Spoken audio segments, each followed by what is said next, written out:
Good evening. I'm Richard Waller, Director of the University Museums at the University of Richmond. We are delighted that you have joined us this evening to celebrate the opening of our exhibition, Achachis and Bordados, Storytelling Embroideries from Chijnaya, Peru, in our Lora Robbins Gallery of Design from Nature, with part of the exhibition here in the International Gallery of the Carol Weinstein International Center, just outside the door here. And I hope that you had a few moments beforehand to see the works that are here in this building, and then after the lecture we'll see the main part of the exhibition.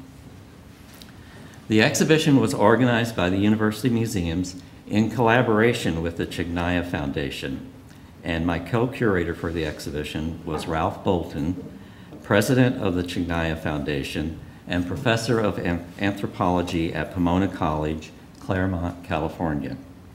I am delighted that Dr. Bolton is with us for the opening and to give tonight's lecture. Our special thanks go to the artists and people of the village of Chijnaya. Over the last few weeks, I've had many people ask if any of the artists would be here for the opening, and although that is unfortunately not the case, I feel that they're here with their embroidered tapestries in the exhibition. I would also like to thank the photographers, J. Scott Dugan, who's with us this evening, and Judith Cooper Hayden for their wonderful images that captured the incredible landscape, the environment of the village, and most of all, the people of Chijnaya. Special thanks to Rebecca Russell Einhorn for her photographs of the individual artisans. For most of the works that you will be seeing, a small photograph of the person who created the Achachi is included on the label. Before introducing our speaker, I would also like to mention that our exhibition and tonight's program are part of the opening events here on campus for the start of Latino Hispanic Heritage Month. The kickoff dinner was last night, and following our reception this evening, you are more than welcome to attend a special performance and workshop by Pop Master Fabile at the pier from 9 to 11 p.m. I'm sure we'll all be there. Do you guys want to come and sit down?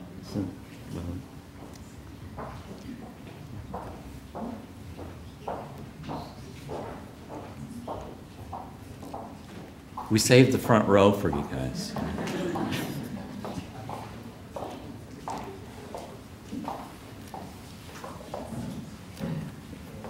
In addition, we are planning 2 programs in conjunction with the exhibition.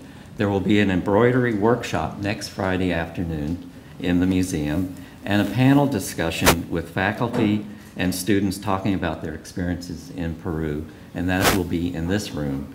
And complete details are on the invitation on the back of the invitation. So I hope you'll join us for those events.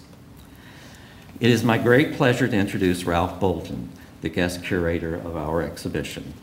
The story of the village of Chijnaya in Peru and the career of Dr. Bolton are so intertwined that it's hard to just mention highlights from his 26-page CV, his research, and his many other accomplishments.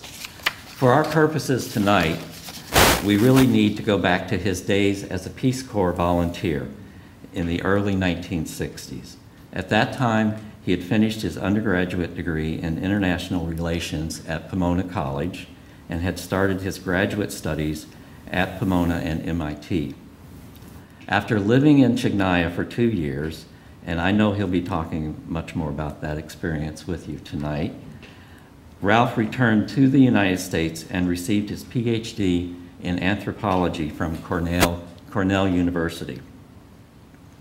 He has been on the faculty of Pomona College since 1971. His many awards include the impressive Franz Boas Award for exemplary service to anthropology that he received just last year. In 2005, Ralph founded the Chijnaya Foundation, a nonprofit organization that works with the village of Chijnaya and other communities on the Altiplano of southern Peru.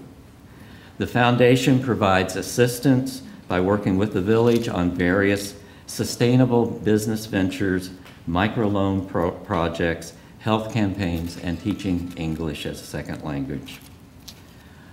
I was privileged to be able to join Ralph in Peru this summer, along with his group of 18 undergraduate student volunteers who would be staying and working in the area most of the summer. We got to see the village firsthand and meet the artisans and the people of Chijnaya, and it was a wonderful experience.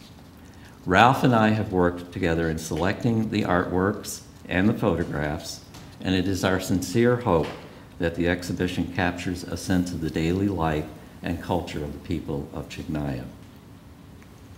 His lecture tonight is titled Embroidering Culture in the Andes, the Artist of Chijnaya, Peru. Following his lecture, we will have a little bit of time for a few questions, and then we all need to walk down the hill, at least it's downhill, to the museum for the reception and to do the main part of the exhibition there. Please join me in welcoming Dr. Bolton.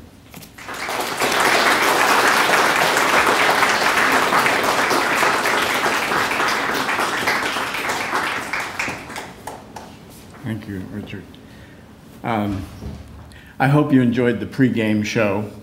I had so much fun putting it together that I didn't spend much time on the lecture, but I'll wing it. I'm really pleased to be here, and I especially want to express my gratitude to Dr. Waller for the interest that he has taken in the work that the people in Chijnaya do. And I want to thank all of his assistants at the museum also for their really remarkable and very capable mounting of this exhibition. I'm really delighted with their work. And I also would like to mention, as Richard did, that one of the photographers in the exhibition, Scott Dugan. Would you stand, Scott? And his wife and mother are with us. They drove down from Harrisburg, Pennsylvania for this opening, so welcome. And I share with Richard the feeling that it is unfortunate that we don't have one of the artisans representing Chijnaya this evening. That would have been very nice. It gets more and more difficult these days to get visas for people to come here even for events like this. So I will stand in as their representative along with their artwork. So they are here in spirit, and I know that they are going to enjoy the pictures that I take of the exhibition when they get to see those. I'm delighted to be back in Virginia. I haven't spent much time in Virginia since I was a youth. But Virginia plays actually an important role in this, in that I did spend 3 years, not too far from here, in my youth as a cadet at Stanton Military Academy. I think without that experience, I wouldn't be standing here today talking to you about this subject. And in fact, the art of Chijnaya wouldn't exist. So I thank Virginia for that connection. It is funny as you go through life how one thing leads to another. Now you may say, what the heck is a relationship between folk art in the Andes and a military institution in Virginia? Well, it's really quite simple. In those days, and this was, did we have to give those years? It gives away. This was the late 50s, 1950s, not 18 at least. So, and in those days, the elite in Latin America would send their their sons to the States to study so that they could return home and occupy high positions in the military and in the government in their countries. So as a result of attending Stanton Military Academy, I was exposed, this poor farm boy from Pennsylvania, was exposed to a much broader world. And as, in particular, people from fellow students from Colombia and Panama and other places in Latin America. So that got me very interested in Latin America, and things just followed from there. So tonight I want to tell you the story behind the storytelling of the Achachis. And as Richard mentioned, it does intertwine with my life, and I hope that you will forgive some of that sort of not necessarily egotistical aspect to this discussion. So let's begin.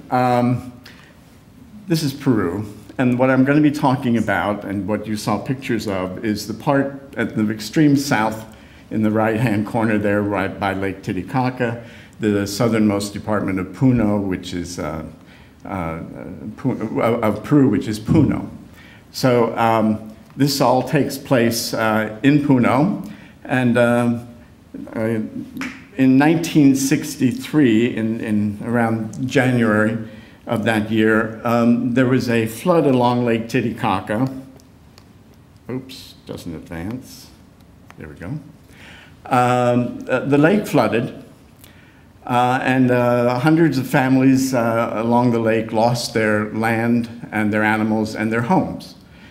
And the standard response to this kind of emergency is to provide some sort of food aid to prevent people from starving.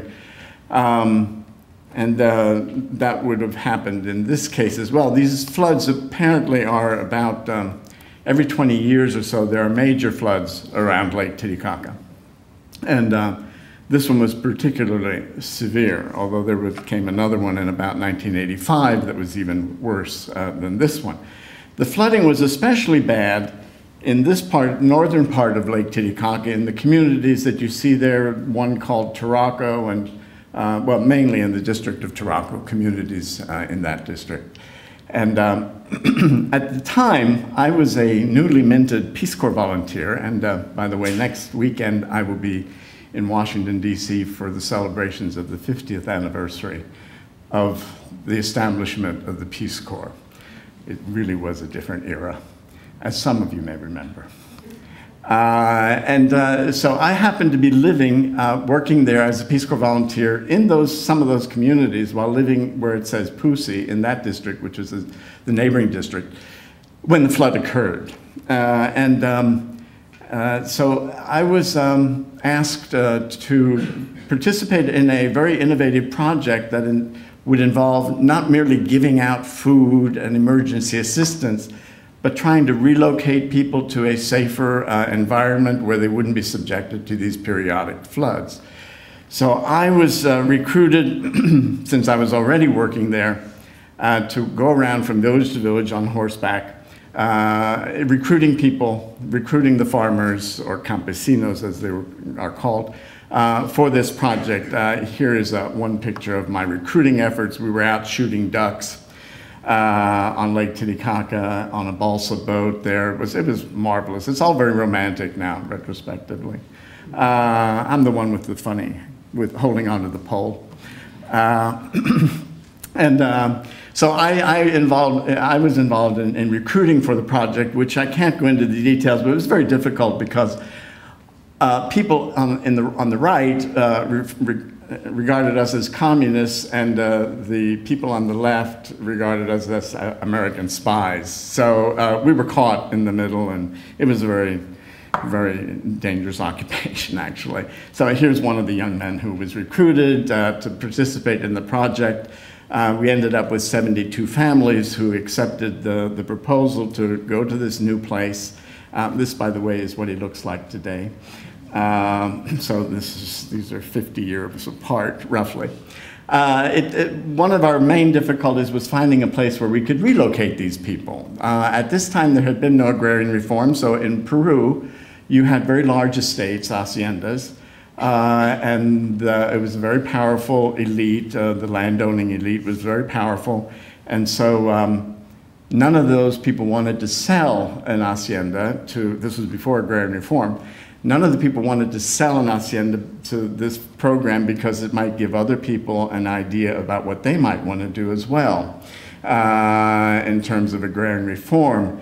But finally we found a location, an hacienda called Chijnaya.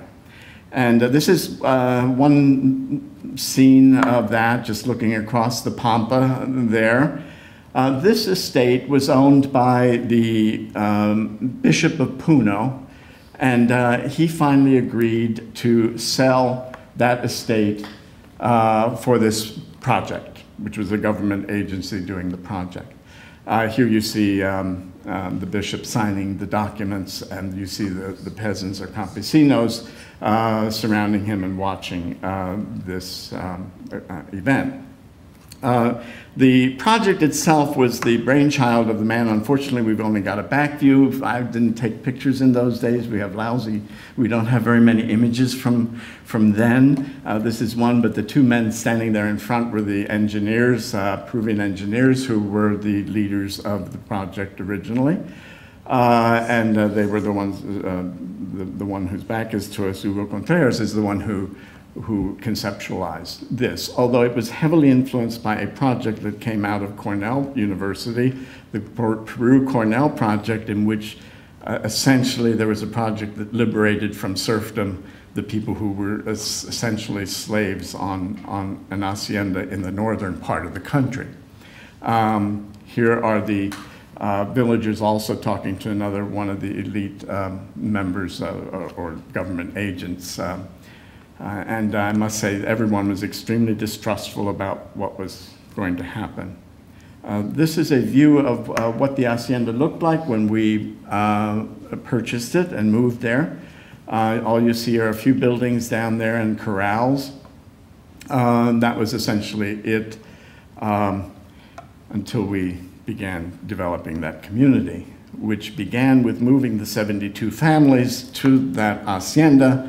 And we had lived in these kinds of makeshift huts for 2 years while the main housing was being built for each of the families. You'll see they're just sod clumps topped with tin and then stones to keep the tin in place. I couldn't stand up in mine. I had to bend over to get into the hut and then even inside the hut.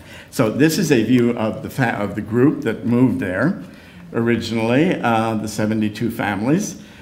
This was taken a little bit later because some of the buildings are already up under construction there. Houses were built for all of the families, and it was laid out in a grid pattern. And these were to be more modern houses. Here you see the design for the new village, with the foundations have already been laid for all of the houses, and the first ones have been, the construction has begun on those.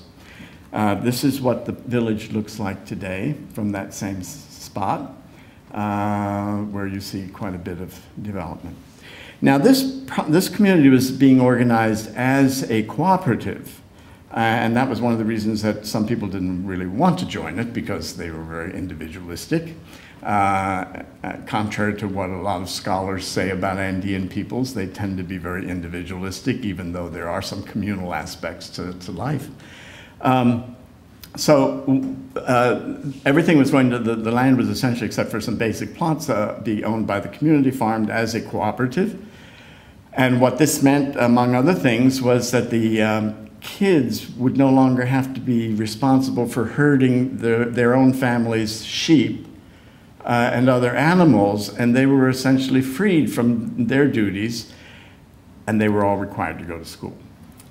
This was probably the first community in southern Peru where every child was required to go to school, including the women, the girls.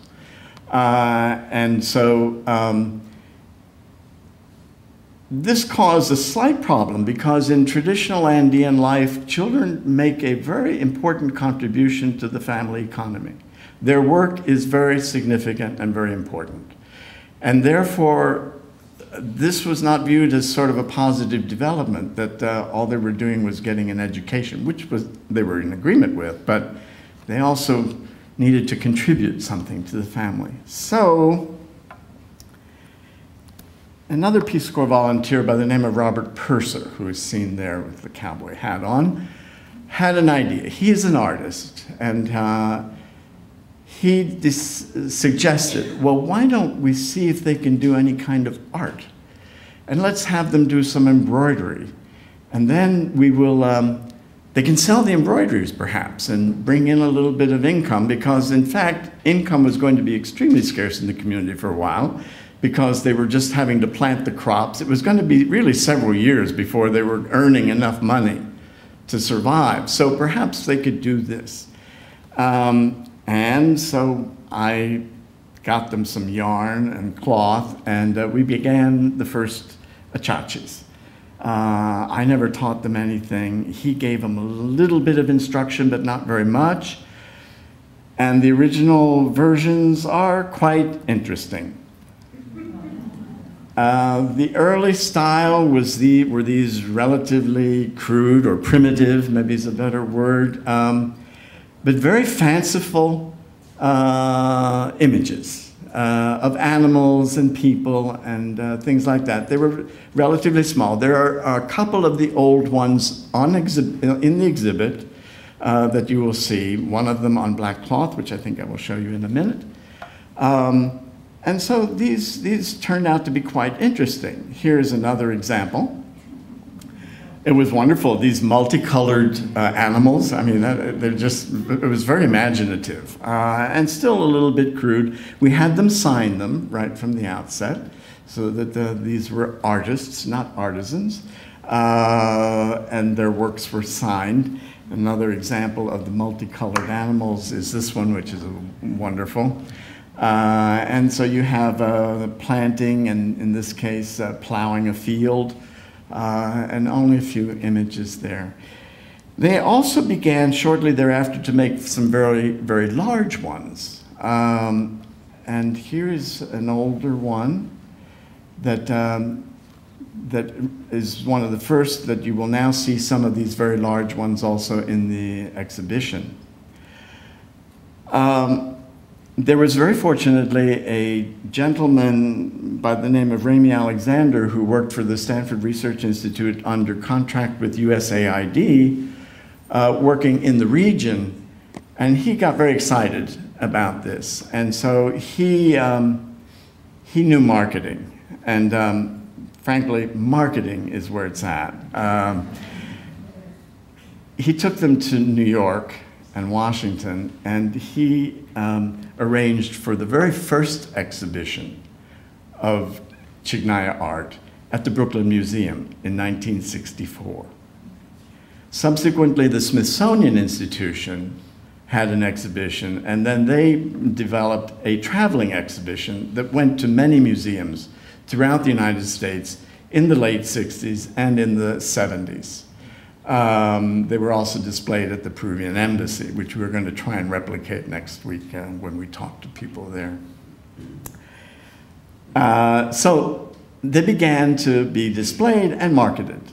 And here we see, and then they started looking for new products in addition to wall hangings, which have a limited market. So they made things like these vests, and they also did hand-spun alpaca yarn, which had a fairly decent market, and they developed their own logo, although this is the modern version because you see it's World Wide Web on there on the bottom, which was not around in those days. And so the whole art scene in that community took off. It's very interesting. The International Folk Art Museum in Santa Fe, New Mexico these days has an exhibition on art as a response to disasters. And in essence, this fits into that category because this artistic and creativity emerged as a result of a disastrous situation that these people had suffered. So now I've given you this introduction, and we're going to show you a 7-minute film because what happened after this, I guess I have to say this before we go into the film, otherwise it won't make sense. I didn't go back to, I was there until 65. I didn't go back to the community other than for one very brief visit several years later until in 2003 I got an email from somebody out of the blue, and the title, the name on the person had was Chijnaya@hotmail.com, which was just, I practically fell out of my chair when I received this. And it turns out it was from a man who was now 45 years old, who had been a child when I was in the village, and he had Googled me and found me. And he said, "Are you the Ralph Bolton?" Yes. And I happened to be at the computer when the mail came through, and he was just as shocked when he got the message back immediately, while he was still online. And he said, "Well, I remember you. I don't remember you well because I was very young, but I do remember what subsequently my parents told me about your visit and your stay and about the beginning of the community and the work. And why don't you come back and visit?" And I said, "Well, yeah, I'd like to come back. But, many of the people I worked with in those days are now probably gone because they were a little older than me, and I'm ancient at this point. So it might be a little depressing. Come back and find that they have now died." So a couple of days later, I get another email from him, and he says, "I've been out to the village." He was now an administrator in the local university, by the way. And so he comes back on and sends me a message and says, "Here are the people who remember you. I've just been out there and talked to everybody, and here are the people who remember you." And it was a list that is etched in my mind. I know these people very well. And so I said, "Well, one of the reasons I never came back was it became too dangerous during the 80s and 90s to go to Peru. And right nearby was sort of the second major focus of the Sendero Luminoso rebellion or civil war.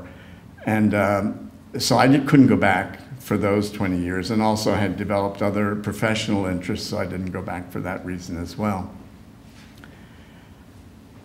But I no longer had that excuse. So my partner and a friend and my younger son and I decided to go to Peru on a tourist visit.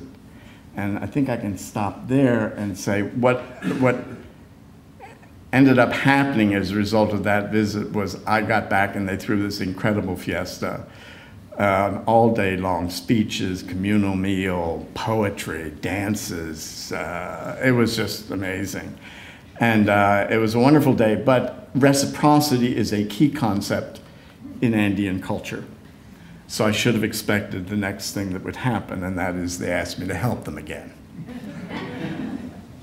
Well, they had a whole list of projects that they wanted me to help them with. Some of them I said, I can deal with that. I can buy you a couple computers for your school. I can do a few things, but I don't have the money for a John Deere tractor.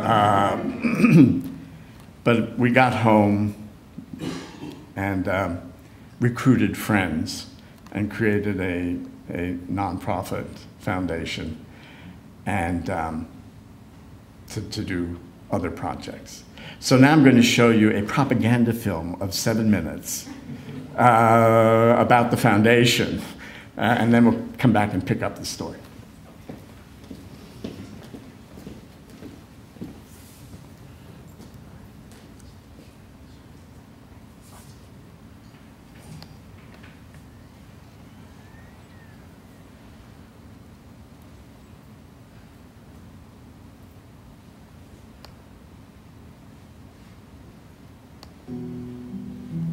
High in the mountains of Peru in the Lake Titicaca Basin lies the region of Puno. It is a majestic land of glacial snows, endless skies, and deep blue water. But it is also an unforgiving land. Temperatures in winter fall well below zero at skyscraping altitudes of 13,000 feet and above. In these challenging conditions, rural people rely on small plots of land for their crops and treeless pastures for their livestock. Far from Lima, Peru's capital, roads are poor, communities are isolated, and basic services are often lacking. 70% of this population lives in poverty. Puno's rates of infant and maternal mortality are the highest in the country. Well, the rural-urban differences are really great. In many rural areas in the Puno area, people may live 20 years less than the average life expectancy in the city of Lima. They are far away from Lima, from the capital. So their educational system is not as strong as in the cities. The roads are poor, inaccessible, villages are inaccessible in some places. The healthcare facilities are poor, and the need is great.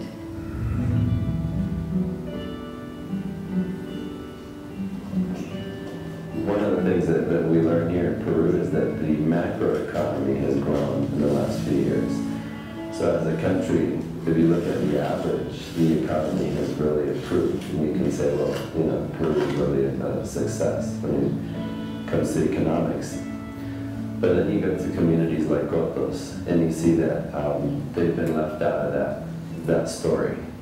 In one of these rural zones lies the quiet town of Chijnaya. In 1963, the community was formed after a tragic flood displaced the entire village. Packing all belongings, the population relocated and formed the present-day pioneering community with the help of Dr. Ralph Bolton, then a young Peace Corps volunteer. There were no houses. We lived in shelters that were made of sod blocks with a piece of tin on for roofing. And so these are my closest friends in a way. 4 decades later, the Chijnayans contacted Dr. Bolton and asked him to work with them once more, as he had done so many years ago. That request led to the organization of the Chijnaya Foundation, whose mission is to work in partnership with rural communities in southern Peru to design and implement self-sustaining projects in health, education, and economic development. We look for ideas from the community and suggestions from them. And then we try to work really closely in partnership with those communities as projects unfold. We are really committed to being there for the long term, working closely with communities and making things work well.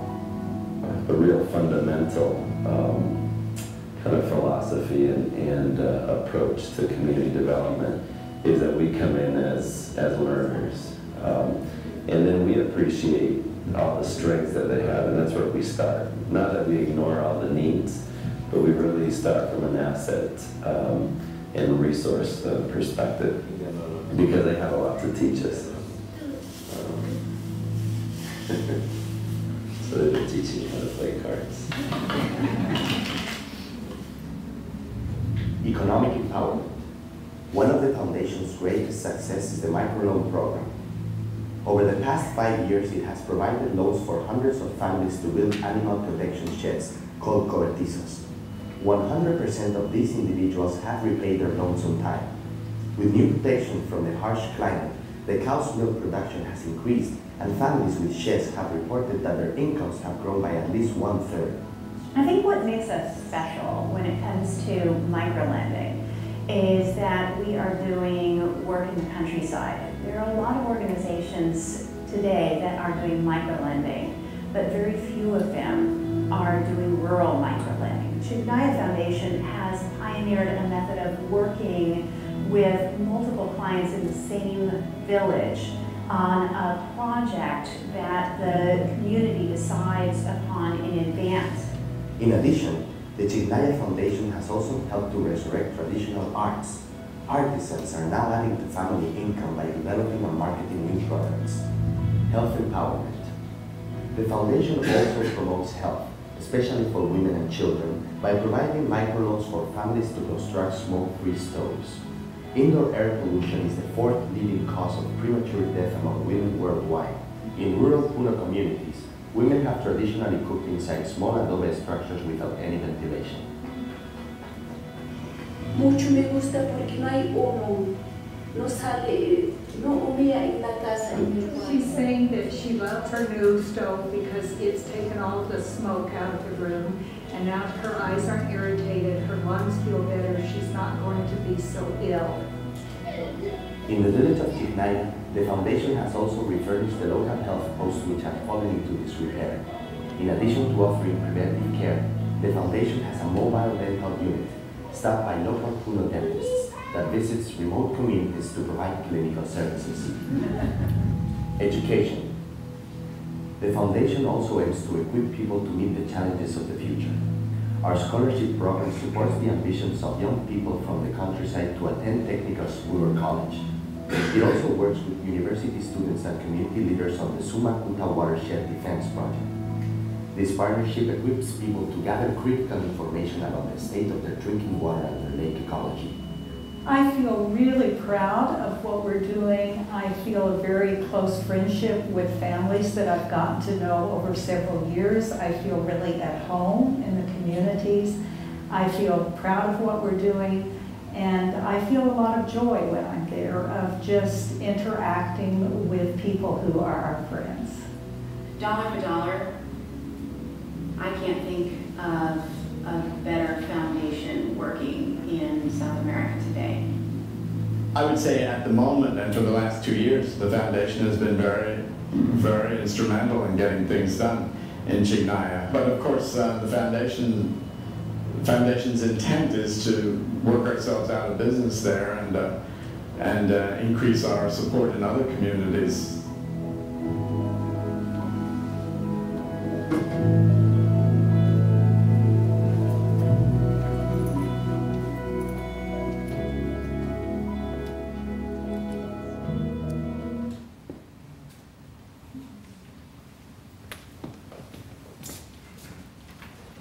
I'm going to skip some things because I'm taking too much time on things. I'll just say a couple of things that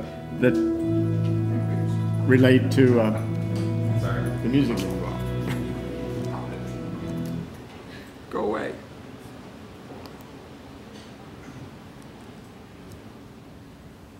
We'll try that.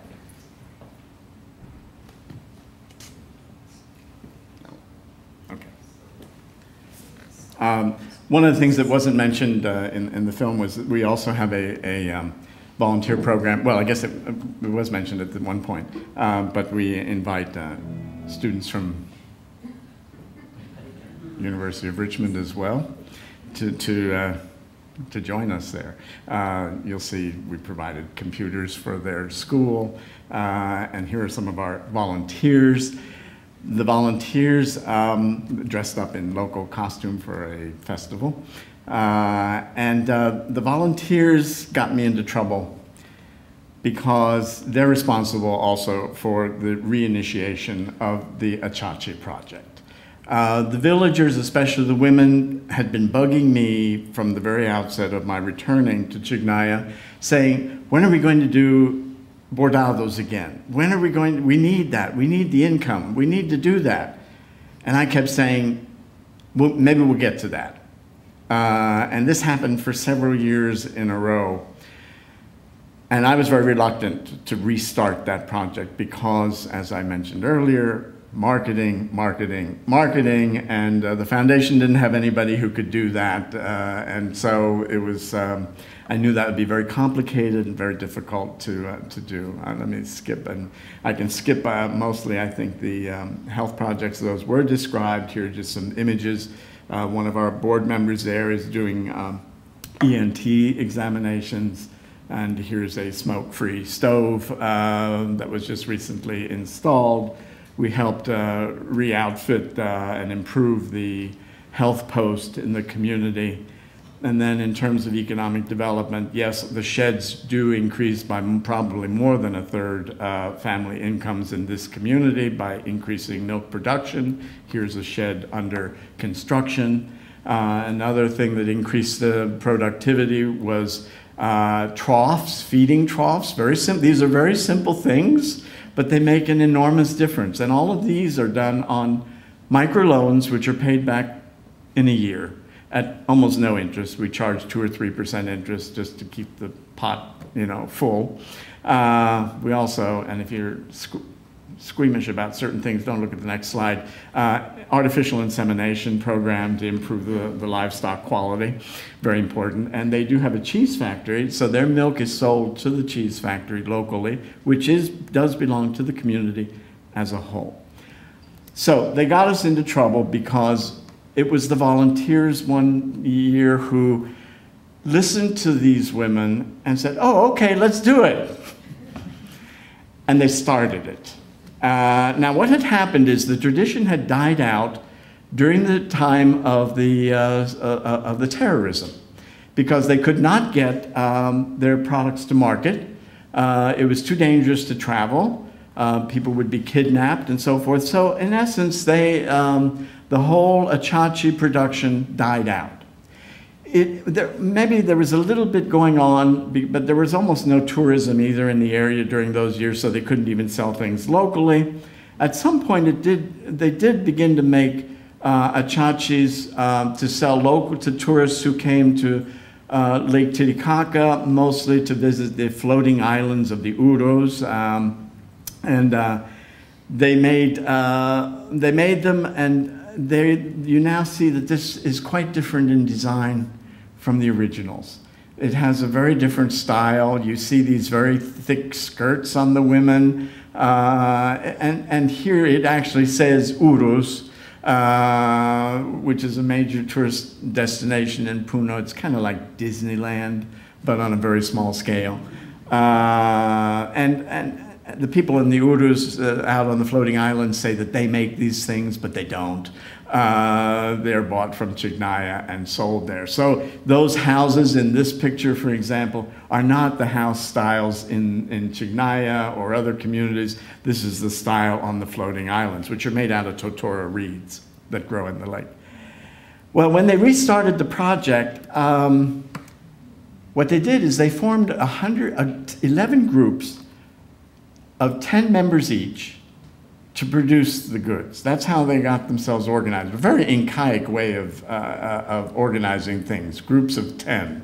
It goes back hundreds of years, this style. And each of the groups made one of the panoramas. And here is one of the panoramas, and you will see one in the, or two of this size in the exhibition. Which are really wonderful depictions of all aspects of village life, which is what the Achachis are. They do tell stories about every activity or most activities that occur in villages in this region. Here, for example, is one of the groups of artists. There were 10 groups of women and 1 group of men. Most of the men were people who had made these as children. And so they knew how to do it. And so many of these other people are younger and had to learn the tradition anew. So here is another one of the panoramic Achachis, and another. So we had 11 of these. One of them has been purchased by the International Folk Art Museum in Santa Fe and is a centerpiece in their current exhibition on folk art of the Andes, which covers a broad spectrum. And here's another, and I'll move further along here. Here you see some people making them. They draw them first on the cloth, and to some extent there is specialization on the drawing. There are better drawers than others, and then other people may help them, or people in their family will do some of the embroidery. So there is some specialization of labor. Most of them are on the beige background. The background is bayeta, which is homespun traditional cloth that is made in that region. It used to be clothing was mostly made of that material. Nowadays they import, like everybody else, everything from China. It's cheaper, it's easier, and so forth. So here you see one that is partially made.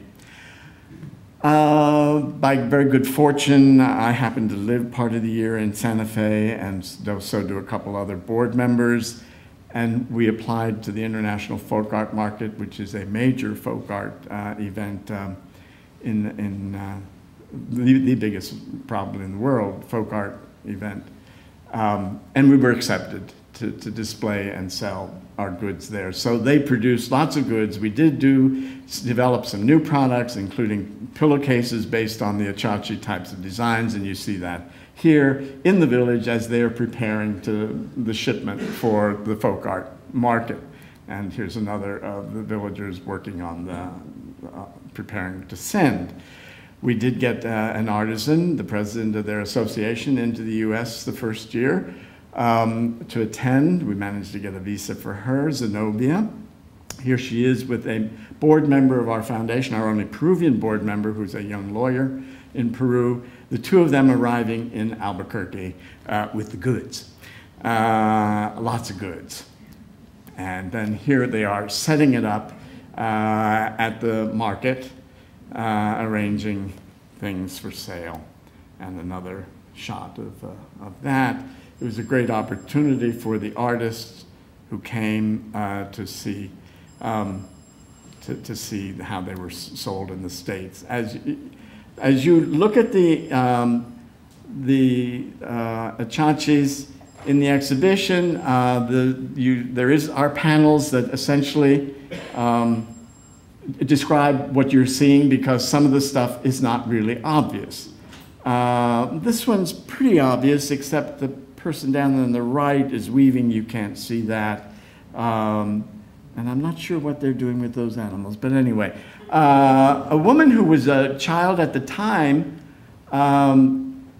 has gone off on her own. She no longer lives in the village, but she became actually a very important political figure in the region and a famous artist, and won the regional prize for the best artist in southern Peru, basically, for an Achachi that she made. And you'll see in the background, her style is somewhat different from the standard Achachis, but she's a very famous artist. And so here are some of the pillowcases that they made. And at the folk art market, you see them here, Zenobia and David parading, as there's a parade of artists from around the world. 100 countries or more are represented, and they are with the Peruvian contingent. They're showing their wares and meeting some of our high officials, Governor Richardson with Zenobia, and meeting people from all over the world, such as this African man and Zenobia.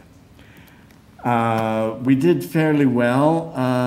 I think, well, we sold between $9,000 and $10,000 most of the 3 years that we were in the market, which meant a lot of money went back to the village. It was for 100 people, but each person made a significant contribution to their family income. So as you look and read the descriptions of things that are in there, here is a man weaving on the upright loom, which is a traditional but Spanish imported style of loom. You'll see pictures from Lake Titicaca with traditional types of fish, as well as introduced species such as trout and kingfish.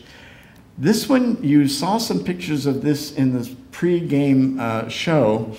They're making chuño, which is dehydrated potatoes, a way of preserving potatoes for several years to get them through drought periods or other times when the crops fail. And here's a man and a woman actually doing that. I did that for the first time this year and promptly got a cold as a result. But here's a woman doing ground loom weaving, and weaving and cloth in the Andes has been very important for centuries, if not, well, millennia. A woman also, you saw pictures of this in real life, milking her cow. And here we see two animals fighting, more people making chuño, somebody on the mid-right preparing a watia, which is kind of their equivalent of barbecue. You make this earthen oven and you stick potatoes in, start a fire, push the ground down on it, and let it cook. And it's a very popular thing, especially right after the new crop is in. And you do this in the field. And so here's another, which is in different style. Candelaria is, the Virgin of Candelaria is the main saint for this region in terms of the new, we can get out of this completely. So I'm not going to talk a lot. I didn't talk a lot about the actual Achachis themselves. That's for you to see and do your own interpretations. It is their art. We think it gives them a great deal of pride, and I'm again, thank you for your attention, and thank you to Richard again for inviting me to share this with you. Thanks.